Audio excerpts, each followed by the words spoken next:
हाय beautiful YouTube family, कैसे हैं आप सब। उम्मीद करती हूँ अच्छे से हैं। मेरी दुआ है खुश रहें, आबाद रहें, हंसते मुस्कुराते रहें और जो आपकी दिली तमन्नाएं हैं वो ज़रूर पूरी हों। अपने पर्सन को, अपने पार्टनर को प्यार के साथ मैनिफेस्ट करें और आपकी मैनिफेस्टेशन जल्दी पूरी हो, आपका रियूनियन जल्दी हो और आप लोगों की ज़िंदगी से परेशानियाँ जल्दी ख़त्म हो। आमीन। Thank you so much for your love and for your beautiful prayers and comments. If you are new to my channel, please subscribe my channel and be a part of my family. और आज की reading मैं करूँगी कि आप लोगों को इस रिलेशनशिप में क्या करना चाहिए। अगर आप मैरिड हैं, अगर आप मैरिड नहीं हैं, आप अपने पर्सन का वेट कर रहे हैं, उनके वापस लौटने का वेट कर रहे हैं, तो ये मुझे कमेंट सेक्शन में सजेशन आई थी कि आप इसके ऊपर ज़रूर वीडियो बनाइए कि हमें क्या करना चाहिए। तो आज हम इस टॉपिक पे रीडिंग कर रहे हैं कि आप नो कांटेक्ट में हैं, आपका अपने पर्सन के साथ रिलेशनशिप इस वक्त ऑन स्टेक है, तो आपको क्या करना चाहिए। Stay positive because it's a general reading. आप लोगों में से किसी के साथ रेजोनेट करेगी, किसी के साथ नहीं करेगी। सो ये टाइमलेस है, जैसे कि मैं आपको बताती रहती हूँ। तो जब भी आप इसको देखेंगे आपके लिए इसमें ज़रूर कोई ना कोई मैसेज होगा और उसी टाइम के लिए होगा। तो लेट्स स्टार्ट।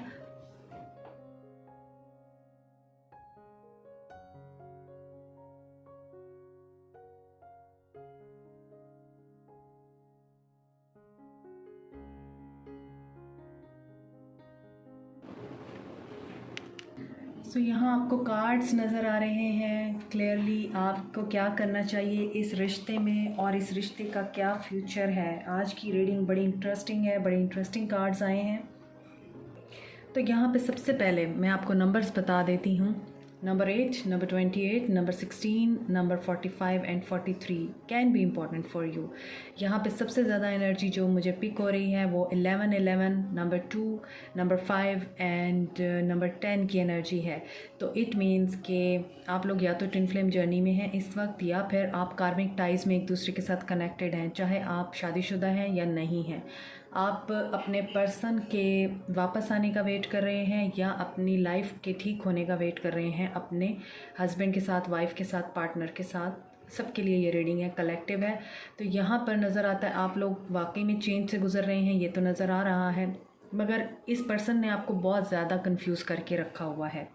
आप लोगों को डिसीजन लेने में इतनी डिफ़िकल्टी है, आप इतना ज़्यादा कंफ्यूज्ड हैं, आपको समझ ही नहीं आ रही है आपको इस रिश्ते में आगे बढ़ना है या फिर इस रिश्ते को छोड़ के अपनी ज़िंदगी पे काम करना है।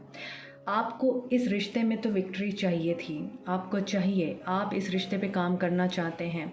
मोस्टली लोगों के लिए जो मुझे एनर्जी पिक हो रही है, आप इस रिश्ते पे काम करना चाहते हैं, आप इसी इंसान के साथ रहना चाहते हैं, क्योंकि आप लोगों की ये एनर्जी है कि अब नए सिरे से क्या किसी और इंसान को अपनी ज़िंदगी में शामिल करना, क्या नए सिरे से मेहनत करनी।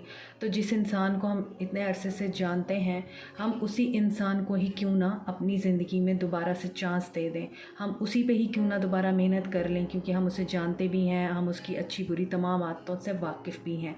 तो आप में से बहुत से लोग रिपेयर करने की एनर्जी में हैं इस रिलेशनशिप को, क्योंकि आप लोग विक्ट्री चाहते हैं इस रिश्ते में।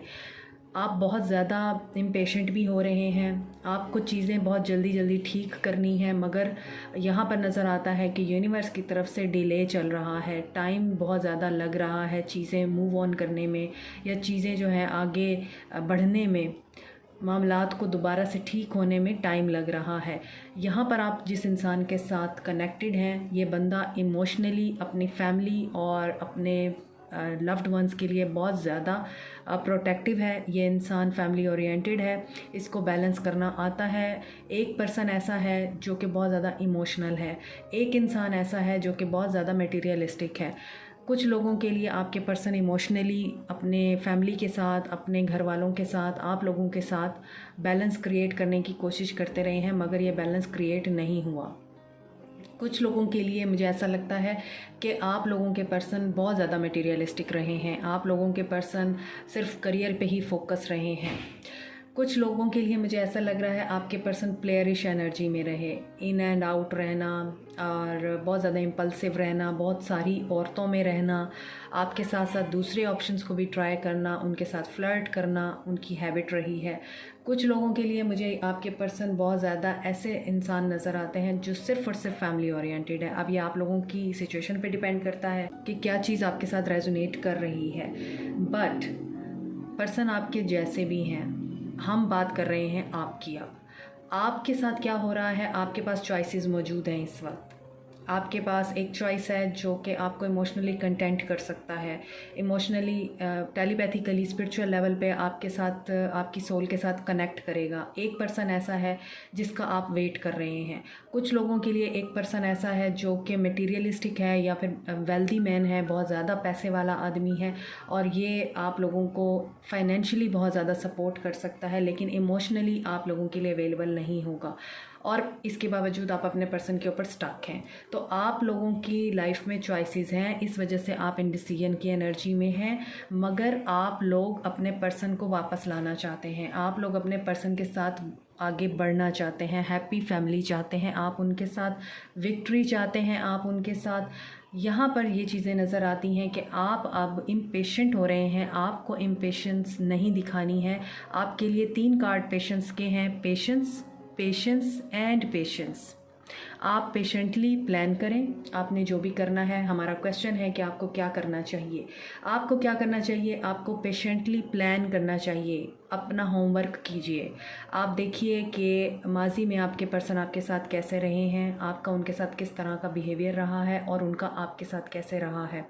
क्या वो पर्सन आपको इमोशनली फुलफ़िल करता था, क्या वो पर्सन आपकी केयर करता था, क्या वो पर्सन आपके साथ हर वो मैटर शेयर करने के लिए अवेलेबल रहता था जिसमें आपको उनकी ज़रूरत थी। आपको ये सारी चीज़ें फाइंड आउट करके, इन चीज़ों को एनालाइज करके प्लानिंग करनी है, एक्शन लेना है आपको और अपने पर्सन के साथ बात करनी है। आप लोग इस रिश्ते से बहुत ज़्यादा ड्रेन्ड हो चुके हैं, ऑप्रेसिव फील कर रहे हैं आप, क्योंकि आपके ऊपर फैमिली की रिस्पॉन्सिबिलिटीज़ भी हैं, ऐसा नज़र आता है, और आप फैमिली का प्रेशर भी हो सकता है। कुछ लोगों के लिए ऐसा लगता है जिनके पेरेंट्स उनको प्रेशराइज़ कर रहे हैं कि कहीं और शादी कर लो, तो आप इस वजह से बर्डन्ड है। आपको लगता है आपके पर्सन ने तनहा छोड़ दिया है और अब जो पर्सन आपके लिए आया हुआ है या जिसका प्रपोज़ल आया हुआ है, आपको उसको एक्सेप्ट कर लेना चाहिए। तो यस, जिन लोगों के पेरेंट्स आप लोगों को फोर्स कर रहे हैं, आप लोगों के लिए ये मैसेज है कि आप लोगों को वॉक अवे कर लेना चाहिए इस पर्सन से, क्योंकि ये पर्सन कभी बदलने वाला नहीं है। इस पर्सन के ऊपर फैमिली के रिस्पॉन्सिबिलिटीज़ भी हैं। ये बंदा दूसरे ऑप्शंस को भी ट्राई करता है और जब भी आपको इसकी ज़रूरत पड़ेगी ये आपको छोड़ के निकल जाएगा। इस पर्सन के बदलने के चांसेस नहीं हैं। अगर आप इस पर्सन को चूज़ करते हैं अपने लिए, सिंगल के लिए बता रही हूँ, अगर आप अपने पास्ट पर्सन को छोड़ते हैं और इस पर्सन को आप अपनी ज़िंदगी में एक्सेप्ट करते हैं, तो ये पर्सन आपको बहुत ज़्यादा खुशी और मोहब्बत और इज़्ज़त दे सकता है। आपकी ज़िंदगी में खुशी आ सकती है, बैलेंस क्रिएट हो जाएगा। आपका जो इमोशनल, यहाँ पे भी आप फाइनेंशियली और इमोशनली लॉस से गुज़र रहे हैं, यहाँ भी इमोशनल लॉस है, ये पेशेंस के साथ आपका क्लीन हो जाएगा और आप दोबारा से अपनी ज़िंदगी में खुशी को एक्सपीरियंस कर पाएंगे। तो यहाँ पे मुझे ऐसा लगता है कि आप लोगों के लिए ये मैसेज है, आपको मूव ऑन करना चाहिए उस पर्सन की एनर्जी से जो आपको कमिटमेंट नहीं दे रहा है, जो आपको छोड़ के थर्ड पार्टी में जा चुका है और थर्ड पार्टी के साथ ही अपनी ज़िंदगी को स्पेंड कर रहा है। वो बंदा आप लोगों के पास वापस आ भी गया तो थर्ड पार्टी में दोबारा चला जाएगा। ठीक है, ये उन लोगों की एनर्जीज़ हैं जो अपने पर्सन की कमिटमेंट का वेट कर रहे हैं। अगर आपके अंदर इतना पेशेंस है कि आप उस बंदे के चेंज होने का इंतज़ार कर रहे हैं, अगर आप पेशेंटली वेट कर सकते हैं, यहाँ पे मुझे किसी के लिए 2 साल की आ रही है कि 2 साल में आपके पर्सन वापस आ सकते हैं आपके पास, या फिर नवंबर एंड दिसंबर, ये 2 महीने हैं ऐसे जिनमें आप लोगों को क्लियर हो जाएगा, क्लैरिटी मिल जाएगी कि आपको मूव ऑन करना है या पेशेंटली वेट करना है। तो अगर आपके पास इतना टाइम है कि आप इस बंदे के बदलने का इंतज़ार कर सकते हैं, इसे माफ़ कर सकते हैं, फॉरगिव करने के बाद आपको साइंस भी दिखाए जाएंगे, अल्लाह की तरफ से गाइडेंस मिलेगी डिवाइन की तरफ से, और आपको बताया जाएगा, सिंक्रोनिसिटीज़ मिलेंगी आपको यहाँ पे। तो 11-11 की एनर्जी है। Twin flame journey is very painful journey, जैसा कि मैं बताती रहती हूँ। अगर आप इस जर्नी को पेशेंटली अपने साथ लेके चलने के लिए रेडी हैं और आप इस जर्नी में आगे चलने के लिए रेडी हैं, इस बंदे के साथ तमाम टेंशन और बर्डन्स को, तमाम तकलीफ़ों को बियर करने के लिए रेडी हैं, तो आप वेट कीजिए और अपने पर्सन का इंतज़ार कीजिए, फिर उन्हें माफ़ कीजिए। लेकिन अगर आपके पास टाइम नहीं है, अगर आप नहीं उनका वेट कर सकते, आपके ऊपर सोसाइटी का प्रेशर है, आपकी एज ज़्यादा हो रही है, आपके पेरेंट्स का प्रेशर है, तो दिस इज़ द मैसेज कि आपके लिए जो प्रपोज़ल आया हुआ है, आप उस प्रपोज़ल को एक्सेप्ट कीजिए, या जो पर्सन आपकी ज़िंदगी में एंटर होना चाहता है उसको एंटर होने दीजिए। आपकी हैप्पीनेस उस इंसान के साथ लिखी हुई है और you will be happy after getting him और गेटिंग हर। तो इट्स अप टू यू कि आपको मूव ऑन करना है या पेशेंस के साथ वेट करना है, क्योंकि पेशेंस आपको बहुत दिखानी पड़ेगी। या तो मैंने आपको बताया 2 महीने, नवंबर दिसंबर, नेक्स्ट 2 मंथ्स, या फिर नेक्स्ट 2 ईयर्स आपके लिए बहुत सिग्निफिकेंट हो सकते हैं। मोर ओवर, जो लोग शादीशुदा हैं और अपने पर्सन के बदलने का वेट कर रहे हैं, अब मैं आपको उनकी कंडीशन बताती हूँ, आपके पार्टनर आपके साथ क्या करना चाहते हैं और आप अपने पार्टनर को कैसे अपने लिए वापस मोल्ड कर सकते हैं, क्योंकि आपने सारा बोझ इस रिश्ते का अपने ऊपर लिया हुआ है।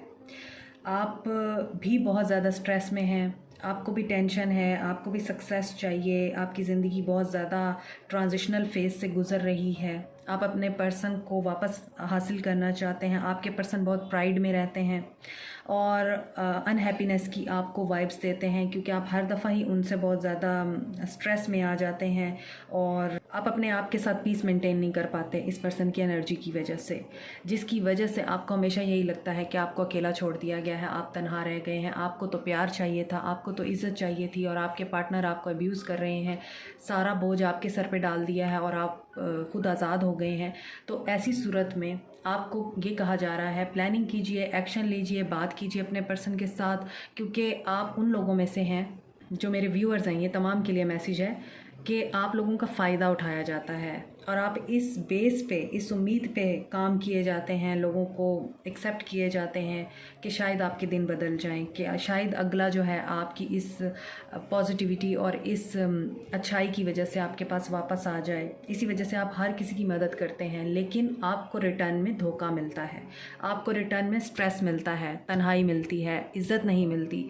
आप हैप्पी रहना चाहते हैं, बैलेंस आपका डिस्टर्ब हो जाता है, इमोशनली लॉस से गुजरना पड़ता है और फिर आपको सब्र नहीं आता, क्योंकि आपको तो हैप्पी फैमिली चाहिए। तो आपके लिए ये मैसेज है कि अपने ऊपर काम कीजिए, पेशेंटली प्रे कीजिए। 3 कार्ड आपके लिए पेशेंस के आए हैं, तो इसका मतलब ये है कि वेट कीजिए। आप अपने पार्टनर के बदलने का अगर वेट कर रहे हैं, जो शादीशुदा लोग हैं, और आप उनके साथ डाइवोर्स नहीं करना चाहते हैं, यहाँ पे नज़र आता है कुछ लोग डाइवोर्स की एज पे पहुँचे हुए हैं, आप उनसे अलग होना चाहते हैं और अब आपके अंदर बर्दाश्त करने की सकत नहीं है, और ये कार्मिक भी हो सकते हैं आप एक दूसरे के लिए। इसी वजह से अब आपकी पेशेंस जवाब दिए जा रही है, आप इस स्टक एनर्जी से बाहर निकलना चाहते हैं।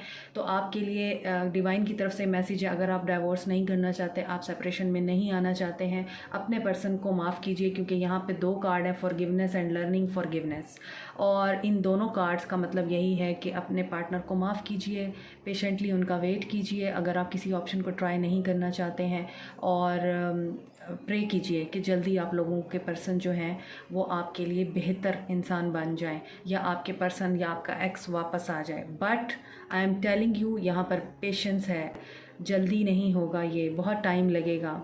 तो this is the clear answer कि माफ़ करना है तो सब्र कीजिए, इंतज़ार कीजिए, नहीं करना तो मूव ऑन कीजिए। साइंस आपको मिल रहे हैं, यहाँ पर मैसेज है, look for the science and synchronicities. किसी गाड़ी पे एंजल नंबर नज़र आ रहा होगा, 1111 दिख रहा होगा, बटरफ्लाइज आपके सामने आ रही होंगी, रेनबो आप देख रहे होंगे, परफ्यूम की स्मेल से आपको आपके पर्सन की याद आ सकती है। तो ये चीज़ें आपको फील हो रही होंगी या आपके सामने आ रही होंगी, तो इनके ऊपर ध्यान दीजिए ख्वाब में आपके पर्सन अगर आपको नज़र आते हैं वो आपसे दूर जा रहे हैं, अगर आपको ऐसा ख्वाब नज़र आता है और ये बार बार रिपीट हो रहा है कि आपके पर्सन आपसे दूर जा रहे हैं या वो आपकी बात नहीं सुन रहे, आपको इग्नोर कर रहे हैं, आपसे डिटैच हो रहे हैं, इट मीन्स कि it's time to move on. आप उनका वेट ना करें। अगर आपको ख्वाब के ज़रिए ये बताया जाता है कि वो फॉरगिवनेस चाह रहे हैं, आपसे माफ़ी मांग रहे हैं, then stay and wait for him और हर। ठीक है, तो इस तरह की चीज़ें आपको नज़र आ सकती हैं, मिल सकती हैं। साथ में है, अगर आपके माइंड में कोई क्वेश्चन है, आप उसका आंसर चाहते हैं, वो क्वेश्चन आप अपने माइंड में रख सकते हैं और अपने पर्सन के बारे में है या जो भी आपका सवाल है आप उसके बारे में सोच सकते हैं, क्योंकि यहाँ पे आंसर है येस। तो ये आपके ऊपर होगा कि आपने क्या क्वेश्चन किया है। Answer is yes for you. और यहाँ पर लास्ट गाइडेंस जो आपके लिए आई थी वो मैं आपको बता देती हूँ। Deep in your heart you already know the answer, do what feels right. देखें, यहाँ पर भी डिवाइन की तरफ से ये क्लियर मैसेज है। आपकी इंट्यूशन, आपका हार्ट, आपका इनर जानता है कि what is right and what is wrong, should you wait और शुड यू मूव ऑन। तो ये आप भी जानते हैं और ये रीडिंग भी आप लोगों को अच्छी खासी क्लैरिटी इसने दी होगी। तो इन चीज़ों को और साइंस को फोकस कीजिए और अपने दिल से पूछिए आप क्या चाहते हैं। आपकी क्वेश्चंस का आंसर आपके पास ही है। तो ये है आज के लिए आप लोगों की रीडिंग। मुझे उम्मीद है कि आपको क्लैरिटी मिली होगी, मुझे उम्मीद है आप लोगों को गाइडेंस भी मिली होगी। कमेंट सेक्शन में बताइएगा कि ये रीडिंग कैसी लगी है और like, share, subscribe, comment, press the notification button and bell icon also. Thank you so much. Take care. Bye.